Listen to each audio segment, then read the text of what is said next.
Attention, Mr. Narendra Shetty. Ellam kettallo? Anything wrong about your end? Nothing, Your Honor. Whatever the truth he has said is absolutely right, Your Honor. Your Honor, can I ask him one question? ഒരു ചോദ്യം. Carry on. Thank you. സത്യത്തിൽ ഈ ചോദ്യം mister Muhammad ചോദിക്കേണ്ടതാണ്. മറന്നതാവും. ഞാൻ തന്നെ ചോദിക്കാം. നിങ്ങൾ റഹീം ഹാജിയുടെ കൊലപാതകം നേരിൽ കണ്ടു. And took those photographs. Right? അതെ. പക്ഷേ റഹീം ഹാജിയെ കൊന്നത് ആരാണെന്ന് മാത്രം പറഞ്ഞില്ലല്ലോ. ഞാനാണോ? Is it me?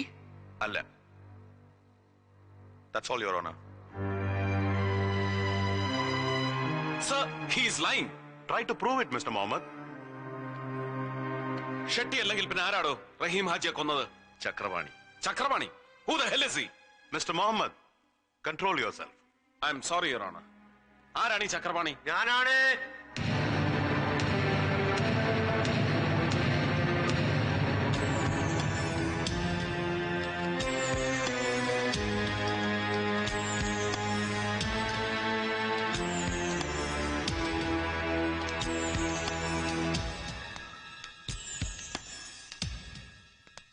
ഞാൻ ചക്രപാണി, നാടക ഡയറക്ടർ. രാമചന്ദ്ര പറഞ്ഞത് സത്യമാണോ? നിങ്ങളാണോ കൊന്നത് റഹീം ഹാജിയെ? അതെ, ഞാനാണ്. എന്തിന്? വളരെ കഷ്ടപ്പെട്ടാണ് സാറ് ഞാനൊരു നാടക ട്രൂപ്പ് തല്ലിക്കൂട്ടിയത്. ഭാഗ്യത്തിന് എന്റെ രചനയ്ക്ക് സാഹിത്യ അക്കാദമിയുടെ അവാർഡും കിട്ടി. നല്ല ഹിറ്റായിട്ട് മലബാർ ഭാഗത്ത് കളിച്ചുകൊണ്ടിരുന്ന എന്റെ നാടകത്തിന് പെട്ടെന്നൊരു ദിവസം മുതൽ കല്ലേറും കൂക്കുവിളിയും തുടങ്ങി. ഇതെല്ലാം ഹാജിയുടെ ആൾക്കാരാ, കൂലിത്തല്ലുകാര്. മരിച്ച റഹീം ഹാജിക്ക് പെട്ടെന്നൊരു ദിവസം നിങ്ങളോടും നിങ്ങളുടെ നാടകത്തിനോടും വിരോധം തോന്നാൻ പ്രത്യേകിച്ച് എന്തെങ്കിലും കാരണം? അയ്യോ, അത് വെറും തെറ്റിദ്ധാരണയാ സാറേ. നാടകത്തിലെ ഒരു മുസ്ലിം കഥാപാത്രത്തിനെ റഹീം ഹാജിയുടെ ഭാര്യയുടെ ഛായ ഉണ്ടെന്ന് ആരോ അങ്ങനെ പറഞ്ഞ് തെറ്റിദ്ധരിപ്പിച്ച. ഒരു കണക്കിന് ഹാജിയാരെ കുറ്റം പറയാൻ പറ്റുകയല്ല സാറ്. ഉദാഹരണത്തിന് സാറിന്റെ ഭാര്യ തന്നെ നട്ടുപ്പാതിരയ്ക്ക് സാറ് കിടന്നുറങ്ങുമ്പോ അയൽവക്കത്തുള്ള ഏതോ ഒരു തെങ്ങേറ്റക്കാരന്റെ അവിടെ ജിഞ്ചിലാക്കിയാണെന്ന് പറഞ്ഞ് ഏതെങ്കിലും ഒരുത്തൻ നാടകം കളിച്ചാൽ സാറാണേലും സഹിക്കുവോ സാറേ?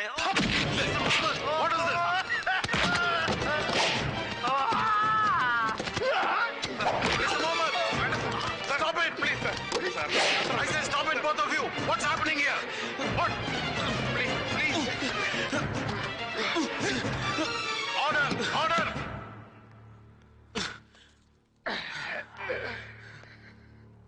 I'm sorry, sir.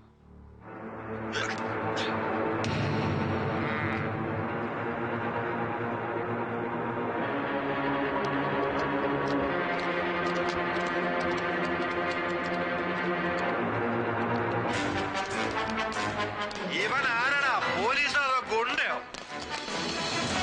അവന്റെ നോട്ടം കണ്ടില്ലേ? വേണ്ട.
റഹീം ഹാജി കൊലക്കേസ് അതിസമർത്ഥമായി തെളിയിക്കപ്പെട്ടിരിക്കുന്നു. കുറ്റവാളി പിടിയിൽ, പാവം ചക്രപാണി അകത്ത്. ഹാജിയാറെ കൊന്നു തള്ളിയ ഞാൻ പുറത്ത്. എന്നിട്ടും ഇന്ത്യൻ പീനൽ കോഡിന് ഷെട്ടി ഒന്നും തൊടാനാവുന്നില്ല. Why? That is money. Money makes power. Power manipulates everything. I'm so rich. Beyond your reach. Narendra Shetty തനിക്ക് പറ്റിയ പ്ലേമേറ്റ് അല്ല കുട്ടി. കുറ്റാന്വേഷണ വൈദഗ്ധ്യത്തിന് ഒരു പോലീസ് മെഡലും വാങ്ങി ചുമ്മാ ഷൈൻ ചെയ്ത് ചെത്തി നടക്കേണ്ടതിന് പകരം ധർമ്മരോഷൻ തലയ്ക്ക് പിടിച്ച് മുഹമ്മദ് സർക്കാർ IPS ഒരു സാധാ സ്ട്രീറ്റ് ഫൈറ്ററുടെ ഗ്രേഡിലേക്ക് ഇറങ്ങിയത് മഹാ നാണക്കേടാണെന്ന് പറഞ്ഞു കൊടുക്കണോ പണിക്കറ ഇയാളോട്? It is only muscle power and energy. അത് കൂലിക്കെടുക്കാവുന്നേ ഉള്ളൂ. That is what I do always. Always? Why not?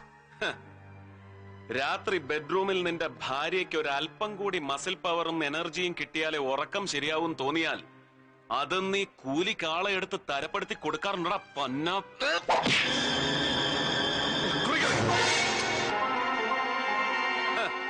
കണ്ടില്ലേ? തിരിഞ്ഞു നോക്കടാ. ഒരു തോക്കിന്റെ നിഴൽ കണ്ടാൽ ദാ ഇതുപോലെ ഞെട്ടി വിറയ്ക്കും നീ കൂലിക്കെടുത്ത muscle power. Indian penal code എന്ന ടെക്സ്റ്റ് ബുക്ക് പോക്കറ്റിൽ കാശുള്ള ഏത് ചെറ്റയ്ക്കും വിലയ്ക്ക് വാങ്ങാം. അതിന് ദുർവ്യാഖ്യാനം ചമയ്ക്കാൻ കഴിയുന്ന നിയമജ്ഞരെയും കൂലിക്ക് കിട്ടും. ഏത് നിയമത്തിന്റെയും അന്തസത്തയായ ഈശ്വരൻ എന്ന സത്യത്തെ വിലയ്ക്ക് വാങ്ങാൻ തലമുറകളായി കൊന്നും കട്ടും നീയൊക്കെ സമ്പാദിച്ചു കൂട്ടിയതൊന്നും മതിയാവില്ല നരേന്ദ്ര. വർഷാവർഷം നോമ്പ് നോറ്റും ദിവസം 5 നേരം നിസ്കരിച്ചും മുടങ്ങാതെ ഈശ്വരനെ വിളിക്കുന്ന ഇന്ത്യൻ മുസൽമാനാണടാ ഈ മുഹമ്മദ് സർക്കാർ. അവൻ ഒരു വാക്കേ ഉള്ളൂ, ഒരു സാധാരണ ഭാരതീയന്റെ വാക്ക്. Yes, the D-Day is coming. Beware. I'll react on you. Good luck.